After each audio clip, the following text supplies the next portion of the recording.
శివాష్టకము ప్రారంభం. ప్రభుం ప్రాణనాదం విభుం విశ్వనాదం జగన్నాథనాదం సదానందభాజం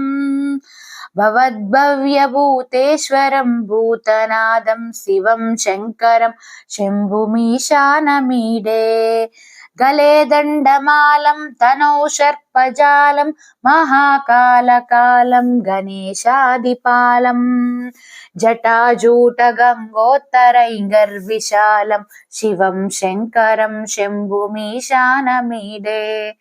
ముదామాకరం మండనం మండయంతం మహామండలం భస్మభూషాధరం తం అనాదిం హ్యపారం మహామోహమారం శివం శంకరం శంభుమీశానమీడే వటాధో నివాసం మహాటాటహాసం మహాపాపనాశం సదా సుప్రకాశం గిరీశం గణేశం సురేశం మహేశం శివం శంకరం శంభుమీశానమీడే గిరీంద్రాత్మజాసం గృహీతార్థదేహం సంస్థితాహారం సురేశం పరబ్రహ్మ బ్రహ్మాదిభిర్వంద్యమానం శివం శంకరం శంభుమీశానమీడే కపాలం త్రిశూలం కరాభ్యాం దదానం పదాంబోజ నమ్రాయ కామం దదానం బలివర్ధయానం సురాణాం ప్రధానం శివం శంకరం శంభుమీశానమీడే సరశ్చంద్రగాత్రం ఘనానందపాత్రం త్రినేత్రం పవిత్రం ధనేశస్య మిత్రం అపర్ణాకలత్రం సదా సచ్చరిత్రం శివం శంకరం శంభుమీశానమీడే హరం సర్పహారం చితాభూవిహారం భవం వేదసారం సదా నిర్వికారం శ్మశానే వసంతం మనోజం దహంతం శివం శంకరం శంభుమీశానమీడే స్వయం యః ప్రభాతే నరస్సూలపానే పఠేత్ శ్రోత్రరత్నం విహప్రాస్య రత్నం సుపుత్రం సుజానం సుమిత్రం కలత్రం విచిత్రై సమారాధ్య మోక్షం ప్రయాతి. ఇతి శ్రీ శివాష్టక స్తోత్రం సంపూర్ణం.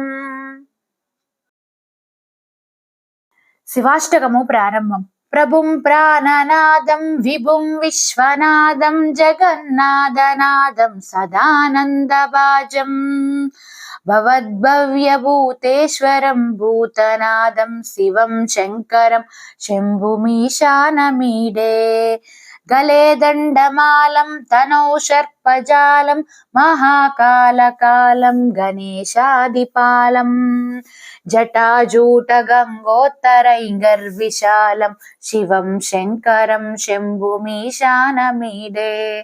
ముదామాకరం మండనం మండయంతం మహామండలం భస్మభూషాధరం తం అనాదిం హ్యపారం మహామోహమారం శివం శంకరం శంభుమీశానమీడే వటాధో నివాసం మహాటాటహాసం మహాపాపనాశం సదా సుప్రకాశం గిరీశం గణేశం సురేశం మహేశం శివం శంకరం శంభుమీశానమీడే గిరీంద్రాత్మజాసం గృహీతార్థదేహం సంస్థితాహారం సురేశం పరబ్రహ్మ బ్రహ్మాదిభిర్వంద్యమానం శివం శంకరం శంభుమీశానమీడే కపాలం త్రిశూలం కరాభ్యాం దదానం పదాంబోజ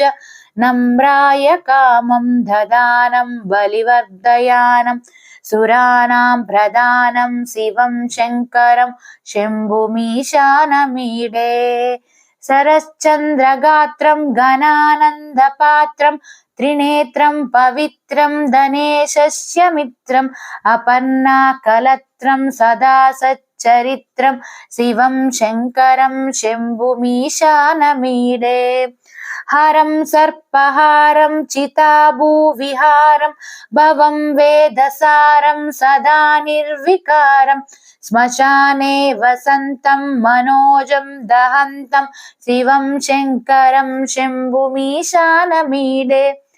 स्वयं यः प्रभाते नरः शूलपाने पठेत् श्रोत्ररत्नं विहप्रास्य रत्नं सुपुत्रं सुजानं सुमित्रं कलत्रं विचित्रैः समाराध्य मोक्षं प्रयाति।